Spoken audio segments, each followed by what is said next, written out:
안녕하세요. 마음으로 청지사 유중원입니다. 이번 시간은 그랜빌 스탠리 홀에 대해서 같이 한번 알아보려고 합니다. 얼마 전에 제가 한 교수님을 만나뵐 일이 있었는데, 그러니까 청소년 성함만 대면 청소년 분야에서 아실만한 분이기도 합니다. 근데 이제 이분이 갑자기 제게 질문을 합니다. 스탠리 홀에 대해서 잘 알고 있느냐고. 근데 제가 이름은 많이 듣고 질풍노도의 시기 이 정도까지만 알지, 실제로 어떤 방법으로 이 스탠리 홀이 연구를 하고 청소년에 대해서 이야기를 했는지는 솔직히 잘 몰라서 창피함을 좀 많이 느끼고 있었습니다. 그래서 제가 집에 오자마자 바로 교보문고에서 스탠리 홀을 원서를 조금 하나 주문을 했습니다. 그럴 수밖에 없었던 게 우리나라에 번역된 책이 없더라고요. 제가 못 찾아서 그런지 모르겠지만 어쨌든 좀 더 자세한 내용들은 책을 제가 번역해보고 좀 요약을 조금 해서 올려드릴 예정이고, 오늘은 스탠리 홀의 책의 한 부분에 나와져 있는 내용을 조금 간략히 요약해서 함께 이야기를 나눠보고자 합니다. 스탠리 홀의 청소년 발달 이론이 되겠습니다. 목차입니다. 먼저 청소년 발달에 관한 최초의 과학적 연구자인 스탠리 홀에 대해서 같이 한번 알아보고요. 그 다음에 스탠리 홀의 생애, 그 다음에 스탠리 홀의 이론 개요, 그 다음에 스탠리 홀이 청소년기의 발달적인 측면을 5가지 측면으로 나눠봤는데 하나하나 세부적으로 좀 살펴보겠습니다. 그리고 마지막으로 앞에서 이야기했던 것들을 종합적으로 해보고요. 그 다음에 청소년 지도사 면접을 볼 때 혹시 스탠리 홀에 대해서 이야기를 하면 이렇게 답하세요 순으로 같이 한번 이야기를 해보도록 하겠습니다. 청소년 발달에 관한 최초의 과학적 연구자인 스탠리 홀에 대해서 살펴보도록 하겠습니다. 청소년에 관련된 건 고대 그리스로부터, 그러니까 플라톤이나 아리스토텔레스 때부터 이야기는 했었습니다. 근데 하지만 요 시기에는 청소년의 본질에 관한 언급을 하기는 했지만 아동을 성인의 축소판, 아동에서 청소년기가 없이 그냥 아동에서 바로 성인이 된다는 견해로 청소년을 언급한 게 전부 다였습니다. 하지만 19세기 말 스탠리 홀이 청소년에 깊은 관심을 보이기 시작했고 이론적으로 체계화시키기 시작했다고 합니다. 청소년기는 아동기에서 성인기로 옮겨가는 과도기라고 얘기를 했고요. 이 시기의 청소년은 아동도 아니고 성인도 아닌 어중간한 상태에서 불안정과 불균형으로 인한 심한 긴장과 혼란을 경험하는 시기라고 얘기를 했습니다. 이걸 한마디로 뭐라고 표현을 했냐면 질풍노도의 시기라고 합니다. 영어로 이렇게 얘기했어요. A period of storm and stress. 그러니까 폭풍하고 스트레스가 가득한 그런 시기라는 거죠. 스탠리 홀의 생애에 대해서 잠깐 살펴보겠는데요. 스탠리 홀은 1844년에 보스턴의 작은 농장에서 농부의 아들로 태어났대요. 근데 농부가 되기 싫어가지고 공부를 계속했는데요. 1878년에 하버드 대학에서 윌리엄 제임스의 지도하에서 미국에서 최초로 심리학 박사학위를 취득했다고 합니다. 1883년부터 존스 홉킨즈 대학에서 교수로 재직을 했고요. 1889년 클라크 대학의 초대 총장이 되었다고 합니다. 1892년에 미국 심리학회를 창설하여 초대 회장이 되었고요. 1909년에는요 클라크 대학에서 프로이드를 초청하여서 강연을 실시를 했는데요. 미국 심리학에 처음으로 정신분석 이론을 소개를 한 사람이기도 합니다. 사진이 있는데요.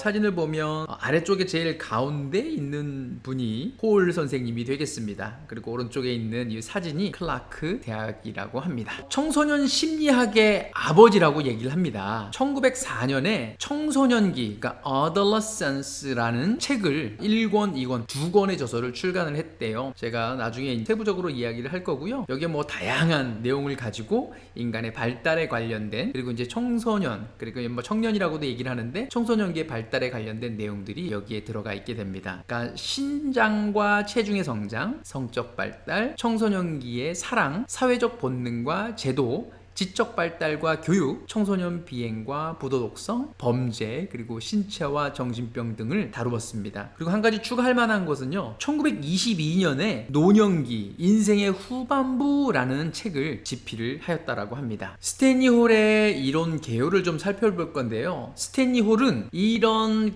학자들의 영향을 받았대요.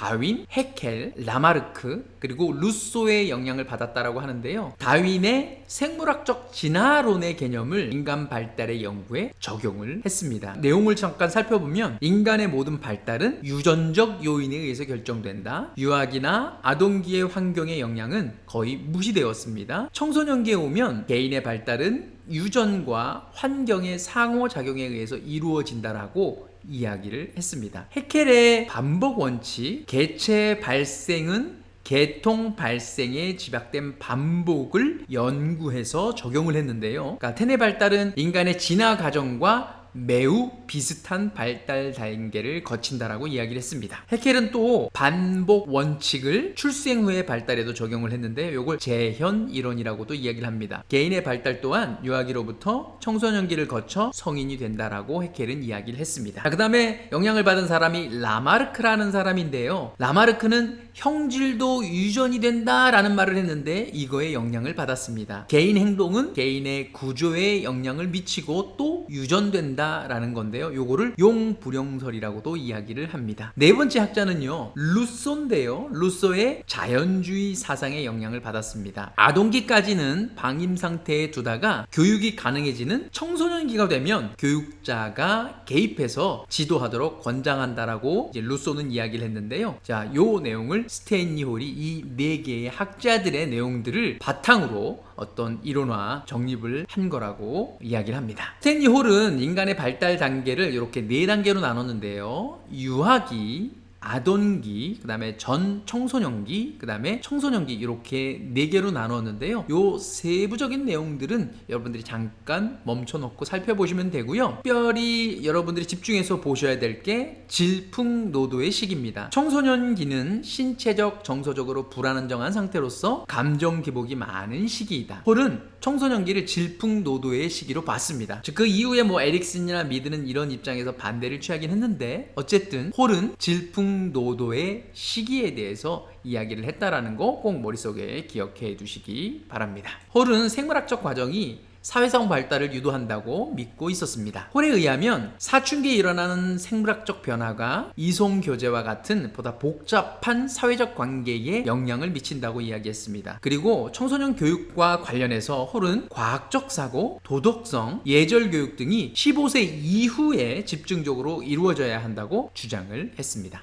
청소년기의 발달적인 측면을 5가지로 이야기를 했는데요. 먼저 첫 번째 생물학적 변화에 대해서 잠깐 살펴보도록 하겠습니다. 사춘기가 시작되면서 신장과 체중이 급격히 성장하는 청소년기 성장 급등 현상이 나타나는데 홀은 이 현상을 청소년기가 매우 특별한 시기임을 증명하는 것이라고 주장을 했습니다. 자, 두 번째가 성적 발달입니다. 아동기 동안 잠복해 있던 성적 충동은 사춘기가 되면서 깨어난다고 이야기를 했고요. 청소년 초기의 대부분이 범죄와 부도덕한 행위는 맹목적인 성적 충동 때문이다. 이 시기에는 뇌가 생식기관에 신호를 보내기 전에 성적 충동이 먼저 요동친다라고 이야기를 했습니다. 정상 청소년기에조차 이러한 충동은 너무나 강해서 그의 인생을 지배하려고 든다고도 이야기를 했습니다. 오늘날 남자 청소년에게 지극히 보편적인 현상으로 인식되고 있는 자유행위에 대해서는 홀은 그것을 매우 사악한 것이라고 경고하기도 했습니다. 세 번째로 정서 발달 부분입니다. 홀은 앞에서 설명한 바와 같이 청소년기의 성욕이 청소년기를 질풍노도의 시기로 만드는 원인 중에 하나로 꼽고 있는데요. 성적 충동의 출현과 더불어 신경계도 일반적으로 민감해지는 시기라고 이야기했습니다. 시각, 청각, 촉각에 예민해지고 사랑할 수 있는 능력도 발달하기 시작하는 시기라고 얘기했습니다. 홀은 청소년기 동안에 정신 이상과 청소년 비행이 급증한다는 증거를 제시를 하였는데요. 다윈의 영향을 받은 홀은 비행 청소년이나 정신질환자의 경우 유전적 요인이 작용한다고 주장하였습니다. 네 번째로 인지 발달에 관련된 내용입니다. 아동기는 읽기, 쓰기, 세마기 등의 기초 교과를 익히는 기간이지만 청소년기가 되면 비로소 이성적으로 사고할 수 있는 능력이 발달한다고 홀은 이야기했습니다. 순진하고 얼뛰고 미신적인 아동과는 달리 청소년은 성인과 같은 회의론적 시각을 갖게 되고 어떤 상황을 여러 각도에서 풀 수 있는 능력을 보이기 시작한다고 했습니다. 아동은 자신의 과거와 미래에는 별반 관심 없고 그저 현재에만 충실하게 하루하루를 보내지만 청소년기가 되면 시간 전망이 가능해집니다. 즉 자신의 과거를 인정하고 미래에 대해서 숙고한다고 이야기를 했습니다. 마지막 5번째로 도덕성 발달입니다. 지적 능력의 발달은 청소년으로 하여금 성인처럼 사고하게 할 뿐만 아니라 성인처럼 행동하게 한다고 이야기했는데요. 청소년이 되면 사회 규범과 주제에 대해 확실하게 이해하기 시작하고 일반 복지를 위해 만들어진 사회 규범을 준수하려는 욕구가 생겨난다고 이야기했습니다. 자, 그러면 여태까지 얘기한 스탠리 홀에 대한 내용을 종합해 볼 텐데요. 홀은 미국에서 아동 연구가 새로운 학문으로 자리 잡는데 결정적인 역할을 했을 뿐만 아니라 청소년기와 노년기라는 책을 집필함으로써 전 세계적 발달의 관점에서 청소년 발달과 성인 발달을 연구한 최초의 학자라는 평가를 받게 됩니다. 그래서 청소년 심리학의 아버지라고도 이야기를 하고요. 청소년 시기를 질풍노도의 시기 또는 제2의 탄생으로 표현한 사람이기도 합니다. 홀이 주장한 인간의 발달 순서는 인간이 진화되어 온 과정을 그대로 반복한다는 반복의 원칙, 즉 재현 이론을 주장한 사람이기도 합니다. 이렇게 답하세요. 자, 우리 청소년 지도사 면접 시험을 보게 될 때 이런 질문을 할 수 있습니다. 스탠리 홀에 대해서 한번 이야기해 보실래요? 그러면 이렇게 답하세요. 청소년 심리학의 아버지입니다.